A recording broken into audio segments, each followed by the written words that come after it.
Welcome to the SAG-AFTRA Foundation's The Business Program.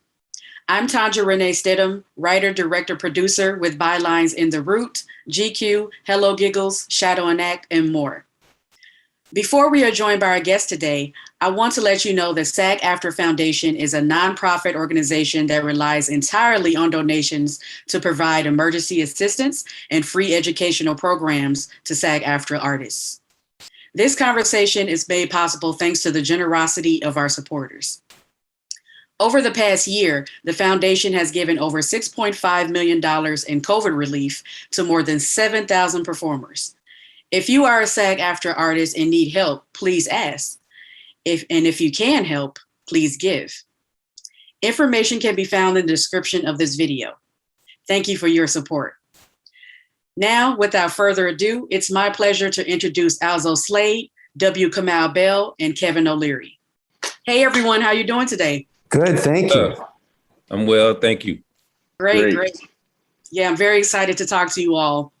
So I'm going to start with you, Alzo. You are nominated for an outstanding hosted nonfiction series or special for Vice for the Primetime Emmys 2021. So I want to ask you, can you tell us about your career journey? Yeah,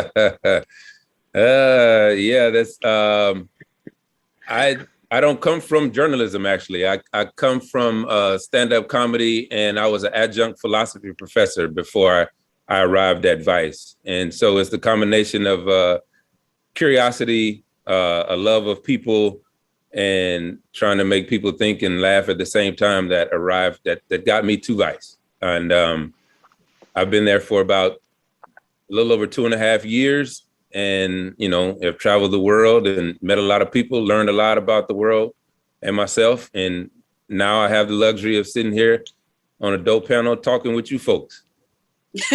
You do indeed. And are there things from like the comedy background and acting that you carry over to hosting and vice versa? Oh yeah, absolutely. I think, in the world of comedy, you take a lot of risks. You don't take yourself seriously, but you take the work that you do seriously.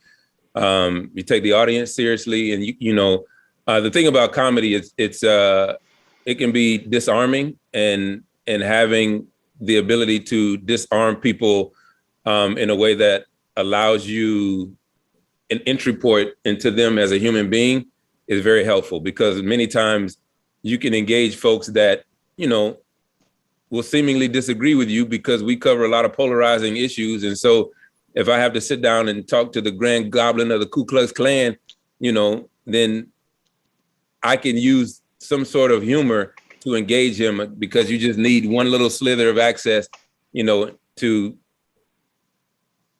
allow you to engage them in a way that you recognize them as human, and vice versa. Indeed. And I think our next guest that I want to ask can relate to that, W. Kamau Bell.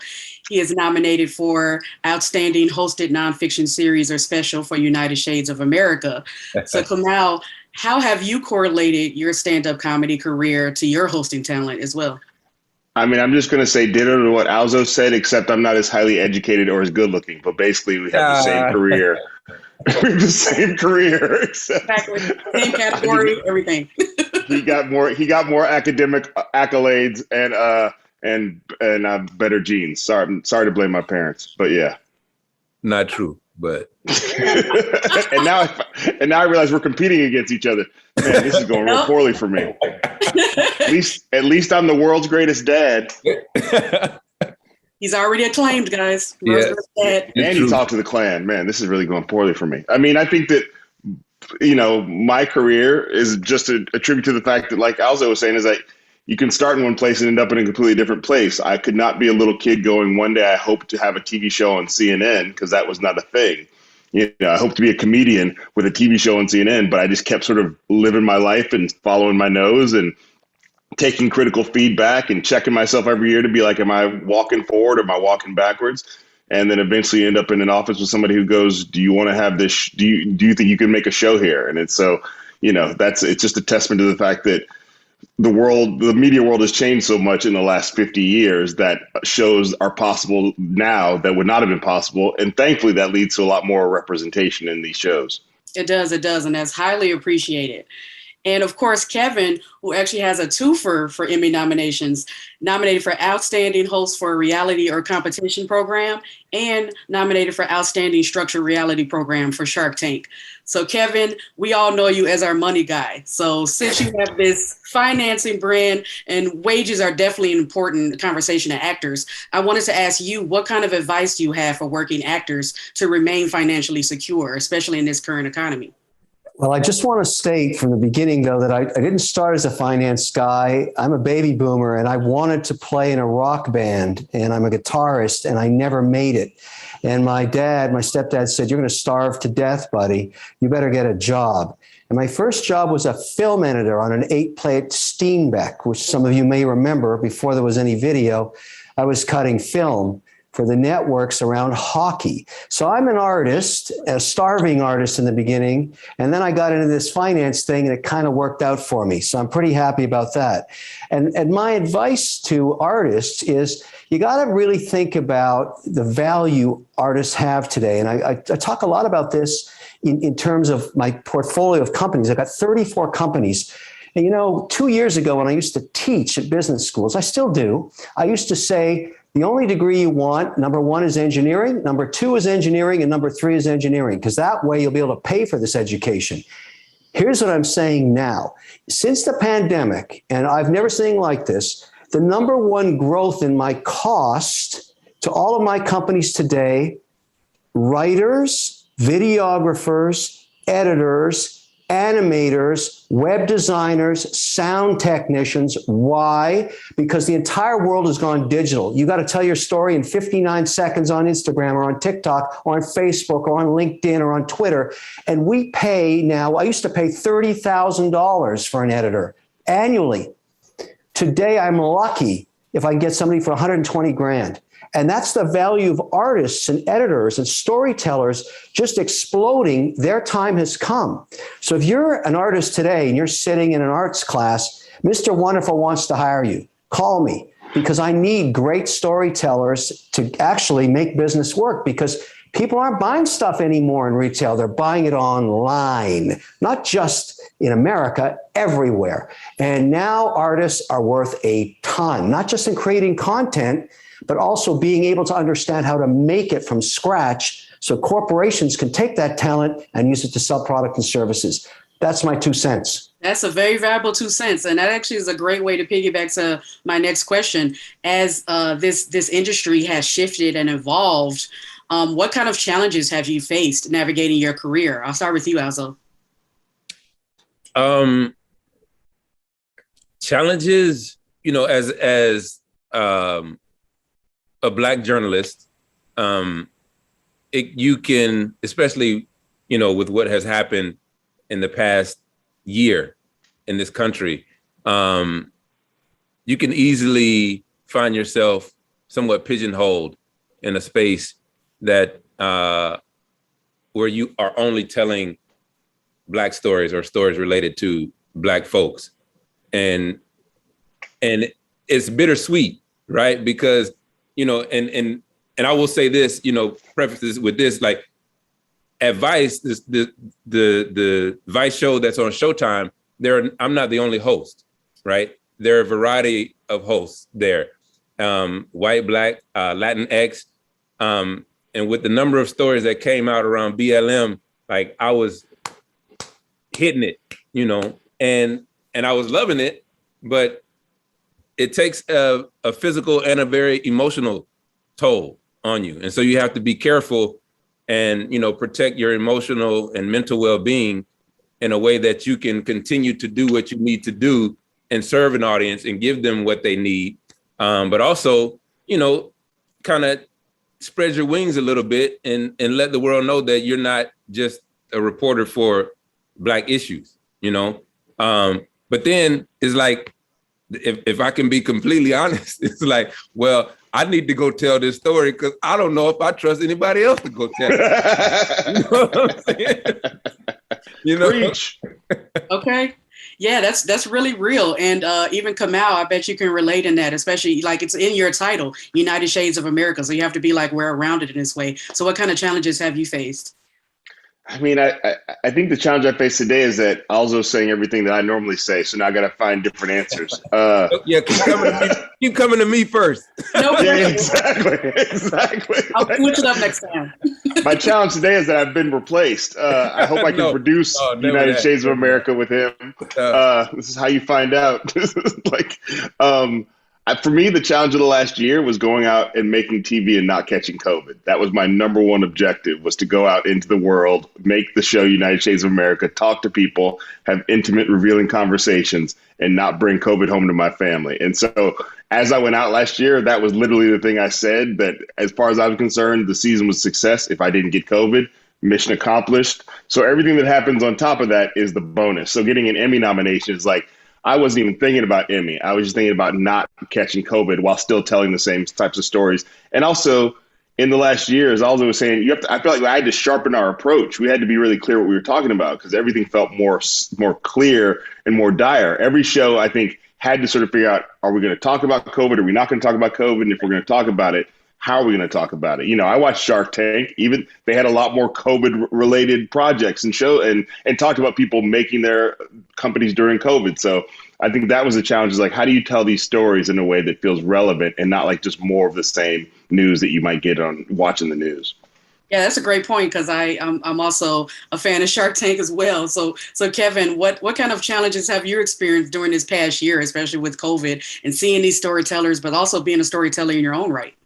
Yeah, you know, I'm going to go back 14 years ago to when I got that fateful call. I was working for Discovery Channel in London, England, on a show called Project Earth, when Mark Burnett called me and said, you got to get to LA. You got to meet me at Shutters for breakfast tomorrow.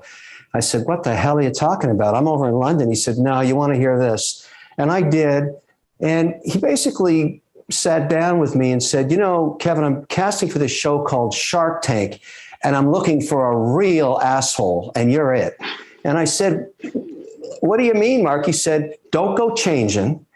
Whatever you are, you are. I've seen your work. I think you'll work here. I think it's going to work. And you know, it all comes back from when I was 14. My mother said to me, always tell the truth, Kevin, and you'll never have to remember what you said.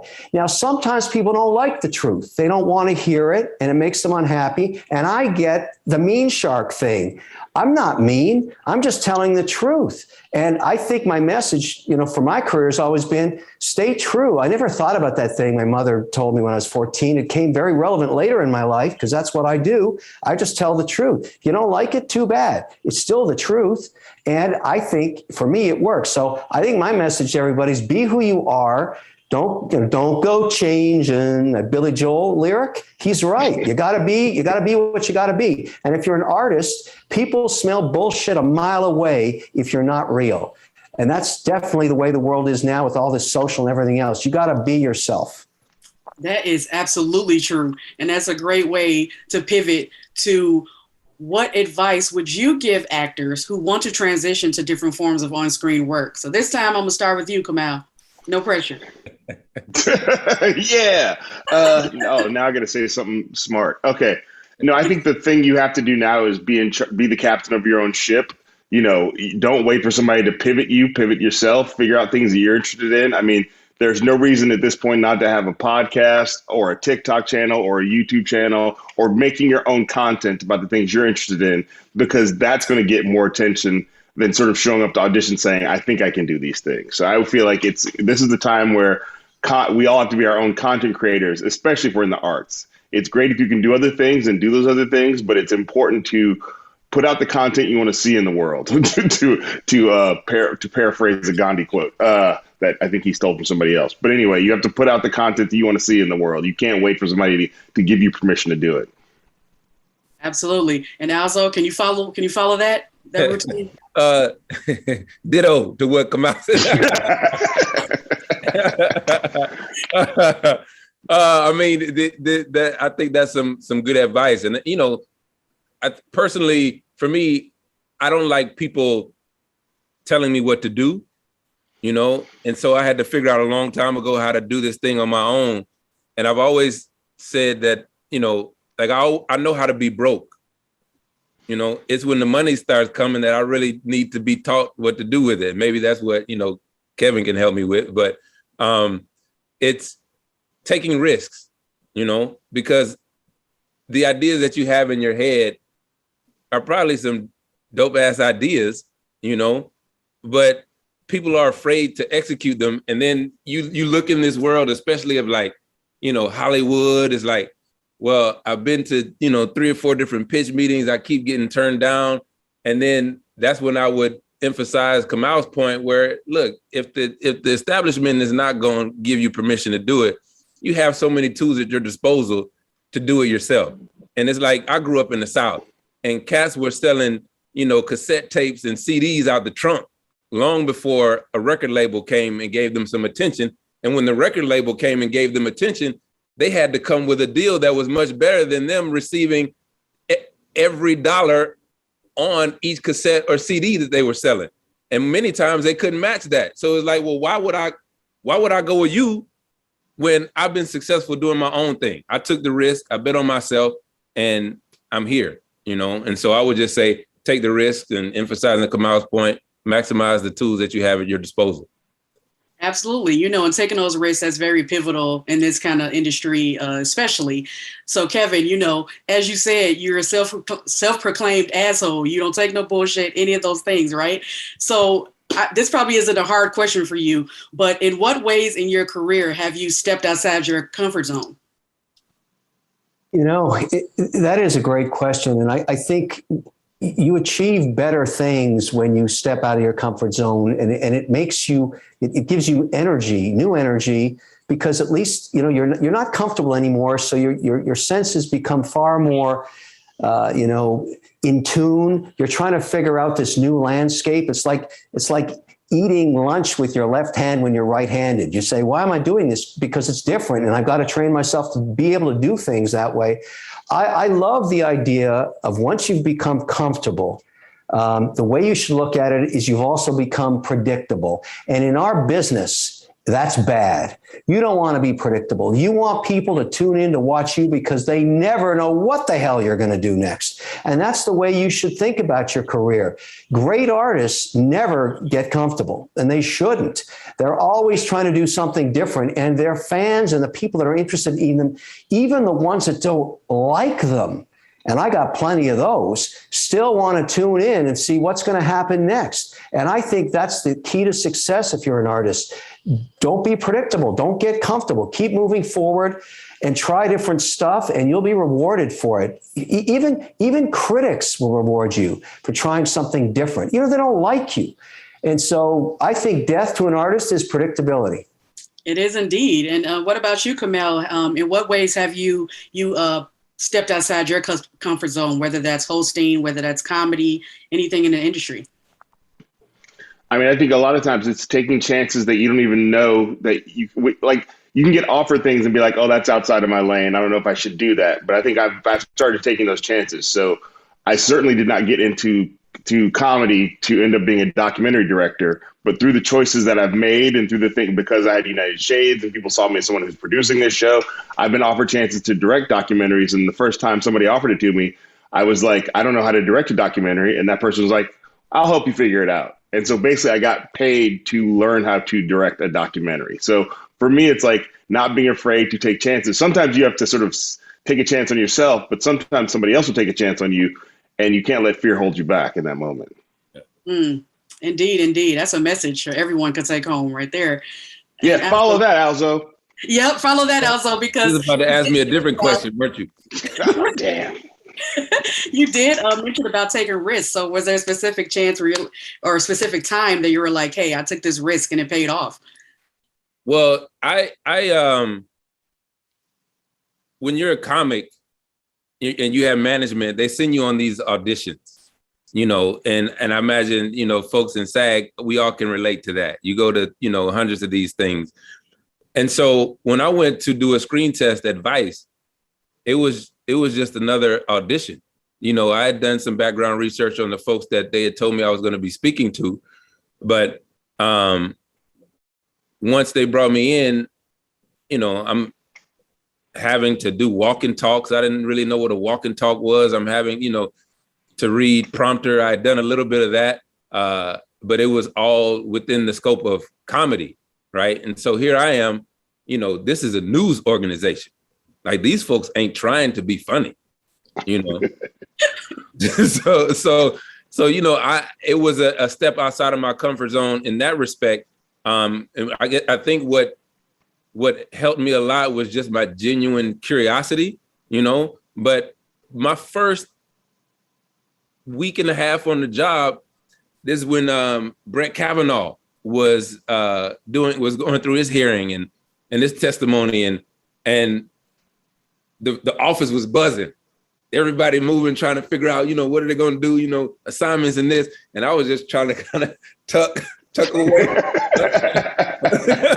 I was like, I'm not interested in Brett Kavanaugh and his nomination to the Supreme Court.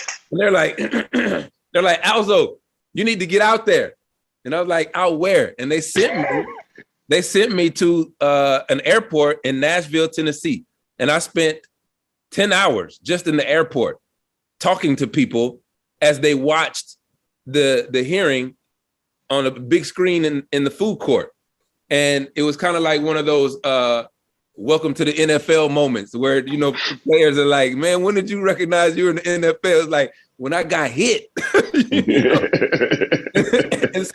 But after that first hit, I was like,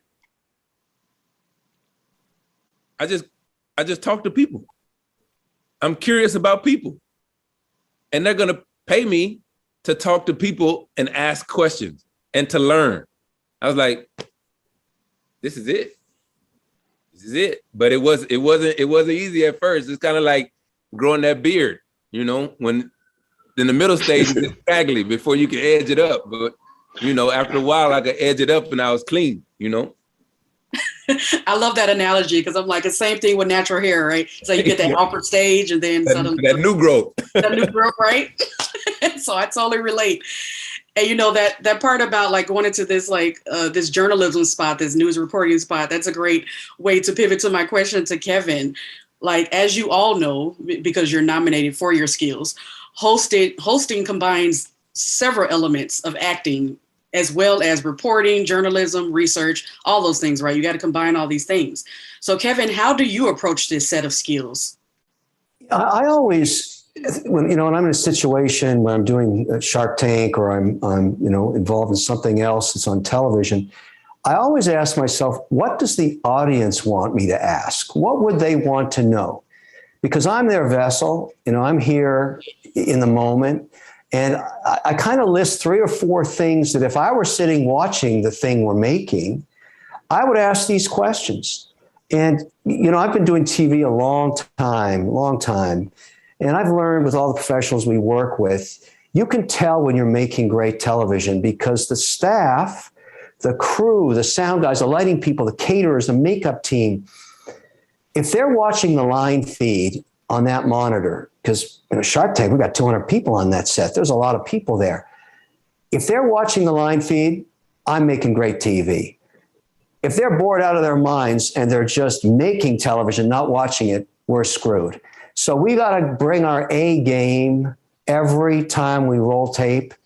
Every one of us knows that. We've been doing this 13 years.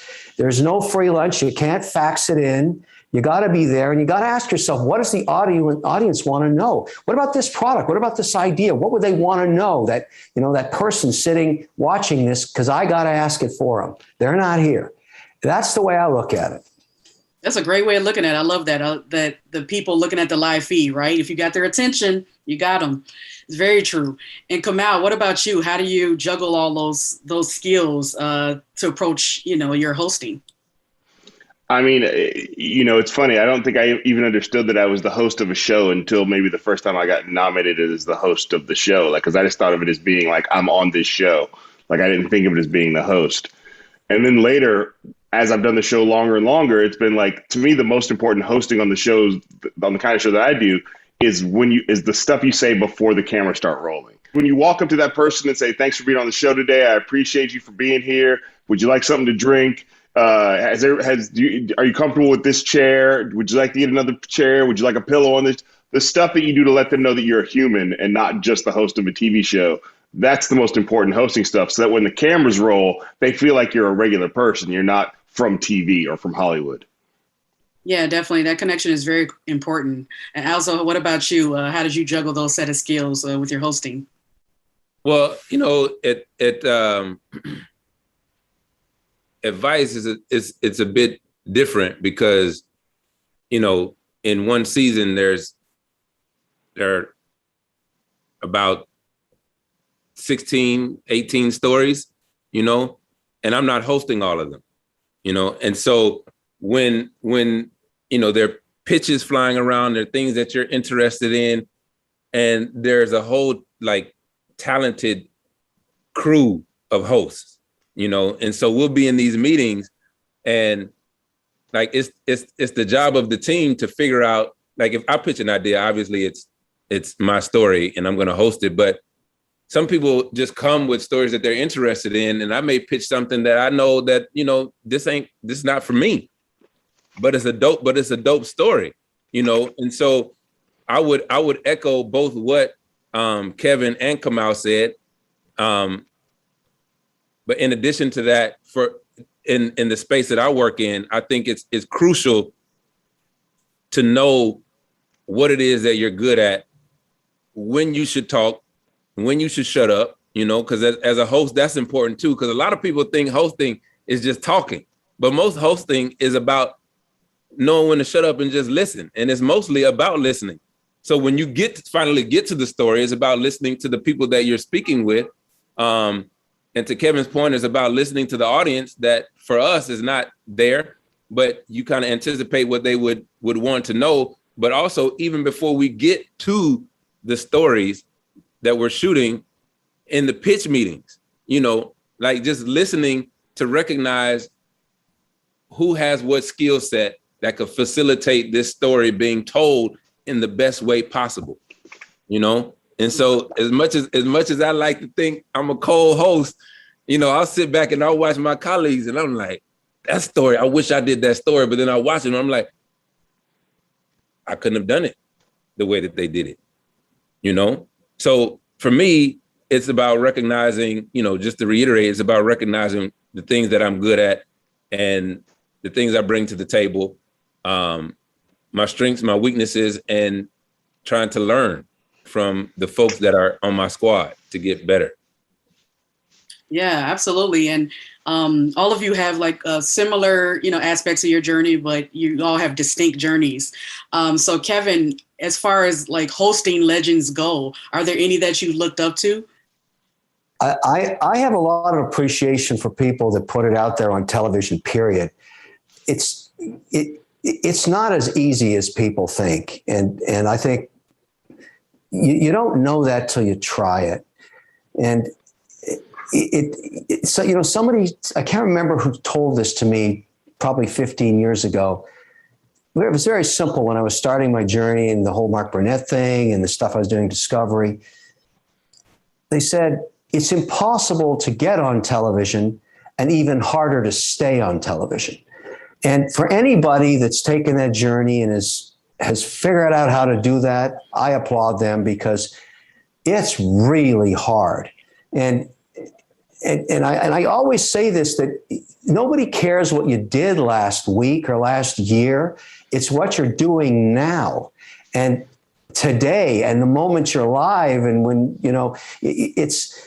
there ain't no free lunch, and you don't get to rest on your laurels. And nobody, the minute you're no good, you're gone, because there's plenty of others just biting at your heels that want to do the same thing.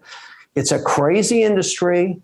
And that person, whoever it was that said that to me, I've never forgotten those lines. Impossible to get on television, impossible to stay on television. You got to be, there ain't no hangover. You can't work with a hangover. You can't be screwed up. You got to be sharp as hell, and you got to keep delivering every single day. And so I applaud anybody that does it. And I applaud anybody that's been on there longer than 12 months, because that's hard.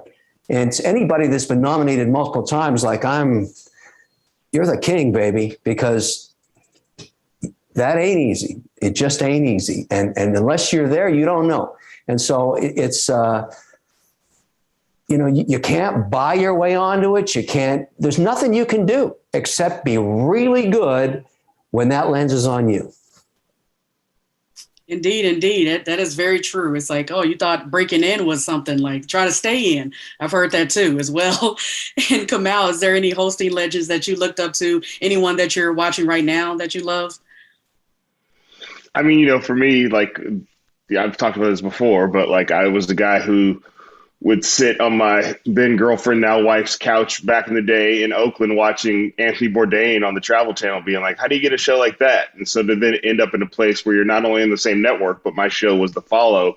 His show was the show that his show was the lead into my show, that it was like something I never could have imagined. So that was absolutely one of those things that I didn't know how inspirational it was at the time, but clearly something hit me and got inside me when I was watching him on the Travel Channel back in the day that our journeys ended up crossing. So yeah, I have to mention him. Yes. And what about you, Alzo? Yeah, Anthony Bourdain, I mean, he's top notch. I mean, you look at him and you're like, wait a minute. They're paying him to travel the world, eat great food, and to learn about people and different cultures. I'm like, this is amazing. And then, I also look at some of the old school hosts, like, Johnny Carson, like how smooth, he was. And I look at like an Arsenio Hall and how he would handle, people in the audience that were disruptive with a certain level of intellectual, like intellectual, I guess, it was how can I say it? He had a certain intellectual agility, but it wasn't like some highbrow, like in the Ivy League tower type shit. It was like, I'm smart. I know I'm smart, but I don't have to present myself as if I'm smarter than you, And I think as a host, that's very important, because like nobody likes the smartest kid in the classroom. You know what I'm saying? And it's like, and Kamau can probably relate to this. It's like, we do our research on the subjects that we are telling stories about. But if you don't want to do too much research, because you still want it to be a journey of discovery, And so when you look at like Anthony Bourdain, you're on a journey of discovery with him when he probably knew half the answers, if not more, to the questions that he was asking. But you don't want to hear him say it, Yes, indeed. That's very true. Yeah, shout out to Anthony, right? It's like, what a legend. And, since we're talking about, Emmys, do any of you have any hosting dreams to host the Emmys at any time in your career? Yeah, I'd love to do that. I just don't know when we're going back to normal. Because what I used to love about the award shows, and I still do, is when you pack a room and the energy starts and you don't know the outcome of each, whether it's Emmys or Golden Globes or, Oscars. I love that stuff. I just love it when it's live and it's real and you don't know what they're going to say when they accept. I love that stuff. I like it's not predictable, but it's a tough gig as a host. You got to keep it moving. You got to keep it interesting. That's a tough gig. And I want to say something about comedians that I learned, because I worked on a documentary years ago. I went to the shoot because I was going to edit it. And that's important when you're an editor to see it being put together. And that was being shot on 16 mil film in clubs at night. That's a tough life. That's a tough life. It's a tough life to be a comic on the road. You got to stay sober. You got to stay straight in an environment that is not conducive or conducive to that at all. I mean, you're in a bar, you're in a club, people are drinking, they're doing all kinds of other stuff. And I saw the dark side of that, and I have a lot of appreciation for a comic that can stay straight and build a career, because you got to go pay your dues in those places, and those are tough places. And I remember cutting that tape and the producer telling me, look, don't hold back, show the dark side. And I said, I can't, man. This is not all those guys were okay. That's my 2 cents. They were funny, but they weren't okay. Yeah, that's real. That is absolutely real. And lastly, I want to ask you all, like, since you are, especially Alzo, since you have like different hosts, but all of you have this experience with collaborating with different members of the production team, whether that's assistant directors, casting directors, makeup, hairstylists, all these people, right? How do you work with those various members of these teams? I'll start with you, Kamau. We're just the forward-facing part of this. It takes a lot of people to make this happen. Alzo was talking about research. I don't know about him, but on my show, the producers hand me a stack of research a lot of the times, and I'll do some research, but I also know there's people who are like, whatever research I don't get to, they will hand me a stack of research, so I don't have to be up all night Wikipedia and everything. So, you also have to trust the camera crew. You got to trust everybody on the thing to do their jobs. And you also got to be the kind of person who understands that everybody has a bad day. I think you also have to host your crew so that if somebody has a bad day, you don't snap on them. You understand, yeah, we all have bad days. Let's figure it out. So the more it feels like a family out there, the more you can all pull together in the same direction, the easier the whole thing goes. And the more you can sort of relax and just concentrate on being the person on camera who's just the tip of the spear, but is not the spear. Indeed. What about you, Alzo? How do you work with various members, including those hosts and the background people as well? Yeah, I mean, it's the crew is of the utmost importance. Like, and you're on the road a lot. Many times you see these folks more than you see your own family, and so the chemistry is so important, and working with people who, take their jobs very seriously, but they don't take themselves seriously. That's the best. And working with folks like I don't want to be the producer.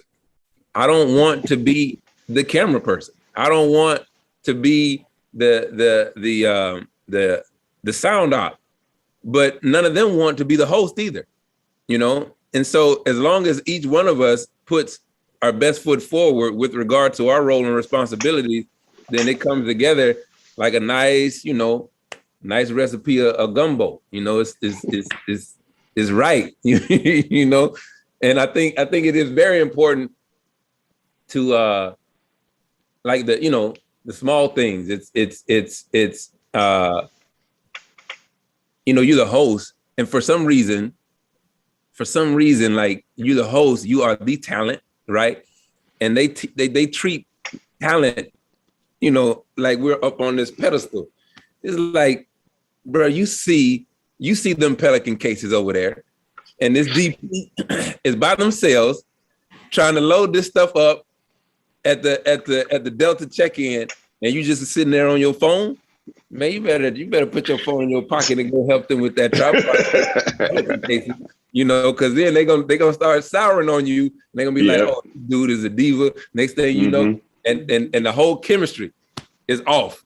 And that reflects when you are engaging with the people who have allowed you into their space to tell their story. And that's what you don't want. When people are able to spot internal conflict, like they turn off, and it's difficult enough to get access to some of these folks. And so when you present a united front and everybody's cool, that's what you want. And it makes the job a lot easier, and it doesn't feel like you're working. Also, I think that is one way, and I think me and Alzo are working with slightly smaller crews than Kevin is on Shark Tank. I don't quite have 200 people on my crew. I don't know about you, Alzo. Yeah, I don't either. We don't. Right. No, we don't. You mentioned hair and makeup, and I'm like, not all there, right? So, well, yeah, that's why it's great to end on. Here's the hair budget right here for my show. Well, you got to remember, we listen to 12 pitches a day sometimes, and there's a lot of support staff for those companies that come from all over America are willing to sit in quarantine for a long time, because these days, you know how things are done. You're on a set that's locked down for COVID. I admire those people. For 2 years now, we're in the middle of shooting season 13.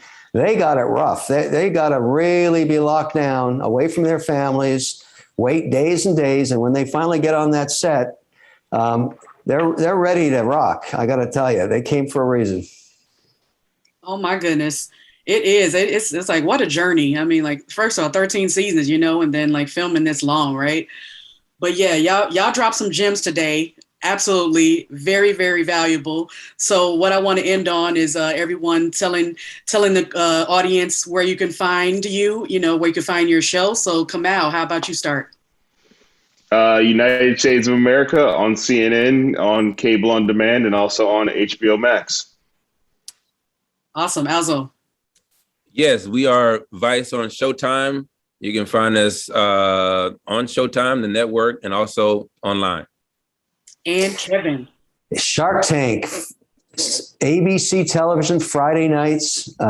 Join us there or anywhere on social media. Our stories are everywhere. Kevin O'Leary TV on every platform. Absolutely. A holy trifecta of talent, y'all. So thanks again for joining us. On behalf of the SAG-AFTRA Foundation, I want to thank you for sharing your experiences, process, and craft with your fellow performers. Thanks. Thank you.